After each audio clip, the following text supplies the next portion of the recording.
Grupo ni na Attorney Levy Baligod at umano'y 18 ex-Marines dumepensa sa hindi pagdalo sa consultative meeting ng Gatchalian Block sa Senado. Ano nga gawin namin? Uubusin namin ng oras kaantay sa kanila.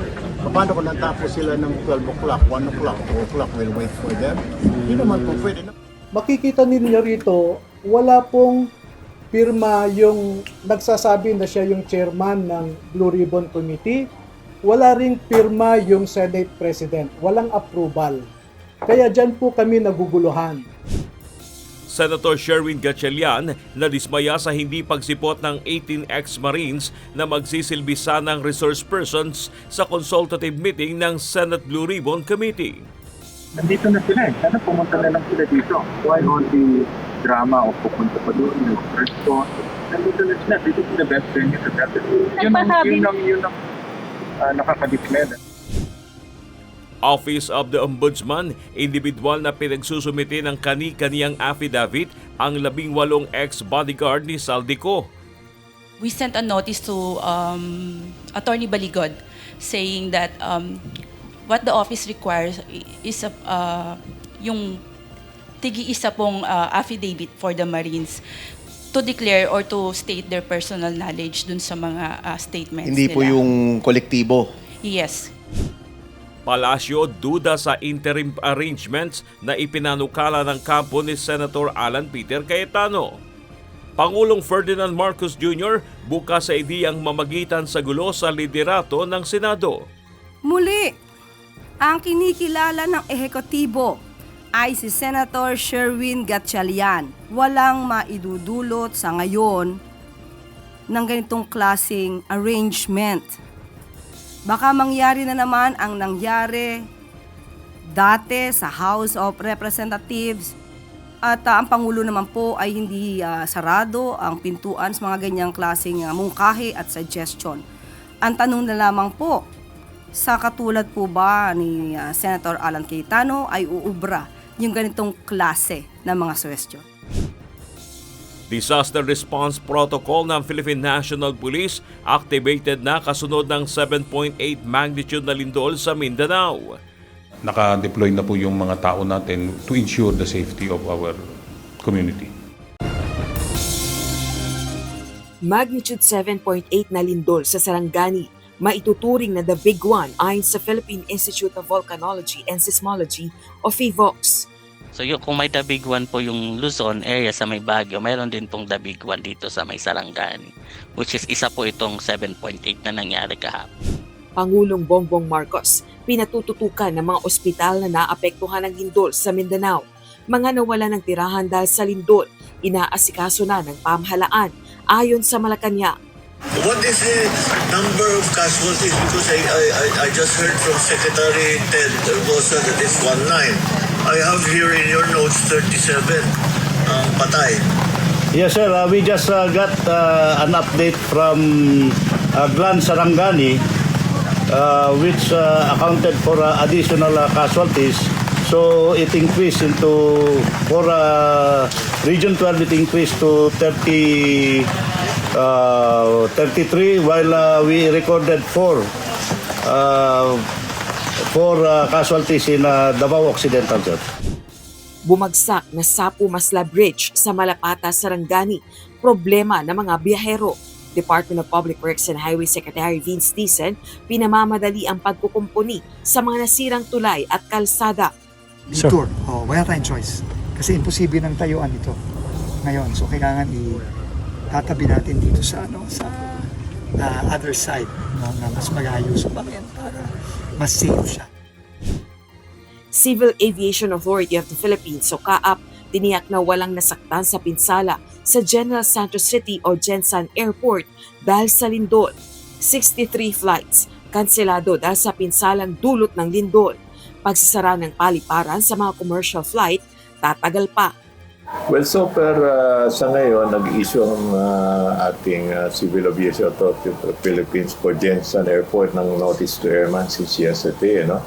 At sa utos na rin ng ating kalihim Banay Lopez kahapon, na-assess nila na dapat extend yung NOTAM until June 11. President Ferdinand Marcos Jr. iniutos ang lalong pagpapalakas ng Philippine Navy.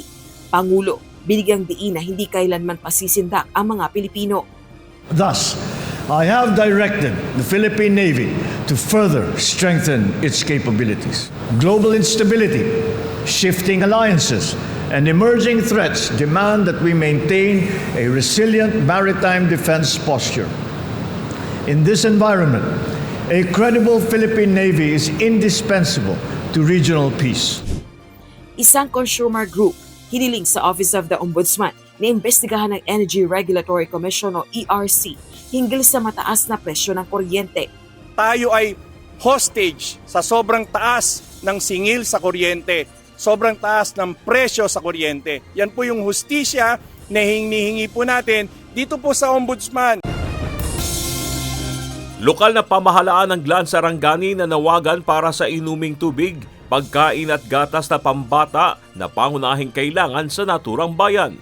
Yung problema, pagkain, tubig, ito mga gatas ng mga bata yung nasa mga barangay, paubos na rin mga stocks dito sa palengke natin na sobrang dami na namimili. So I hope sir magiging okay rin soon. Pangulong Ferdinand Marcos Jr. binisita ang mga lugar na apektado ng lindol sa General Santos City. Department of Public Works and Highways Secretary Vince Dizon ipinagutos ang pagpapadala ng private at public equipment sa earthquake hit area. Those areas naman na hindi kayang pasukin ng mga sasakyan para sa mga engineer natin, para sa mga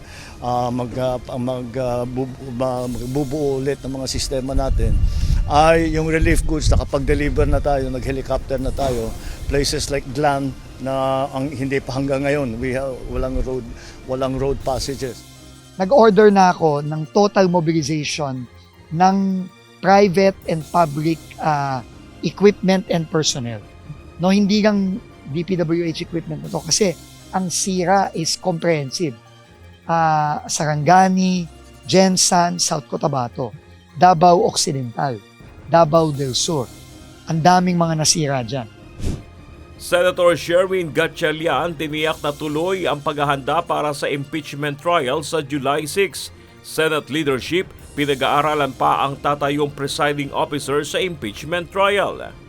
Sa impeachment, tuloy-tuloy rin. We released yung pre-trial notice yesterday. Tuloy-tuloy naman yun. Tuloy-tuloy naman yung preparation. Listahan ng mga testigo at ebidensya ng defense team ni BP Sara Duterte inaabangan na ng House Prosecution Team. Alegasyong hindi pabor ang House Prosecution sa patas na impeachment trial, kinundi na. Nilo-look forward namin na makikita na namin at least yung list of evidence ng respondent vice president. We have been preparing since months ago, since we were still in the Justice Committee. We have been preparing nonstop. So I think that it is very unfair for him to say that we do not want a fair trial, because that is what we want. And in fact, that is what we want for the Vice President. Banta sa seguridad ng Senado, posibleng may kaugnayan sa 18 bodyguards ni former Congressman Saldico. According to the NBI, it might be connected to them. So that's why, out of abundance of caution, we took these steps, yung work from home and heightened security measures. Abogado ng 18 dating Marines, itinangging sa kanila nagmula ang umano'y threat o banta sa Senado. I don't know why people of their stature, supposed to be, will engage in such inane accusation that we are threatening the security of the Senate. Okay. How? Pagpasok mo pa lang sa Senado, kakapkapan ka na. Head coach ng Ateneo Blue Eagles na si Tad Baldwin, kumpirmadong kasama sa training ng mga basketball players sa Aurora. Pero nung nagtitraining ang team, nandun si Coach Tab. Opo. Ando po siya sa...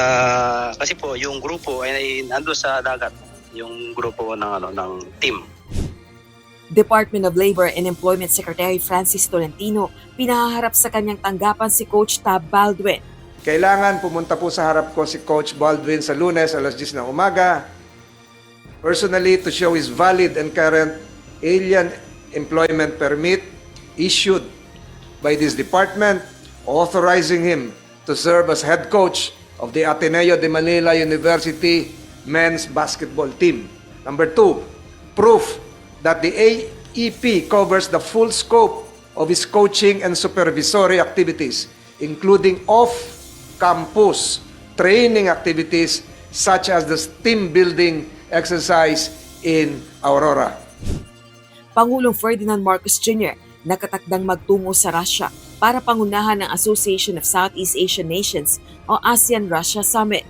Ayon po sa DFA, magtutungo ang Pangulo sa Kazan, sa Russia mula Hunyo 17 hanggang 18 upang dumalo sa ASEAN-Russia Commemorative Summit. Unauthorized modifications sa website ng Senado, iniimbestigahan na. Police Major General Anthony Aberin, binigyan diing hindi nila binabaliwala ang bantas Senado na lumabas sa social media. We will not take that lightly. Kung ano man yung nababasa natin sa social media, binibigyan din po natin ng pansin. Nag-adjust po tayo ng deployment at naghahanda po tayo. Kalsada, papasok sa Glan Sarangani, madaraanan na. Pagpasok ng tulong, posible na, ayon kay Mayor James Yap Sr. Maraming assistance na, no? Kailangan talaga namin tulong. We need help. Pagkain and water. Of course, fuel. Siguro papasok na yung mga tanker. Hopefully, medyo makagalaw na. Private lawyers ng House Prosecution Team para sa impeachment trial kay Vice President Sara Duterte, isinapubliko na. We are confident about the private prosecutors who are helping us, no? Kasi kilala silang magagaling na abogado. Kung tawagin natin, mga abogado de Campanilla. And this is where I think very serious legal issues are concerned because they constitute articles of impeachment against a very high official. And that is why I've committed my time and my law firm's time to assisting the public prosecutors here in their very worthwhile cause, which is the issue of public accountability. Pagkakaisa at pagmamahal sa bayan, sentro ng mensahe ni Pangulong Ferdinand Marcos Jr. sa ika-128 anibersaryo ng Araw ng Kasarinlan. Pangulo, hinimok ang mga lider ng bansa na isakripisyo ang sariling interes para sa bayan. Ang ating kasaysayan ay nagturo sa atin na sa pagkakaisa lamang makakamit ang kasarinlan. Na ang tunay na mga pinuno ay yung nagsasakripisyo ng sariling interes para sa ikabubuti ng bayan. Vice President Sara Duterte, wala niyang planong agawin ang posisyon ni Pangulong Bongbong Marcos Jr. Hindi ko gusto agawin yung posisyon ni Bongbong Marcos.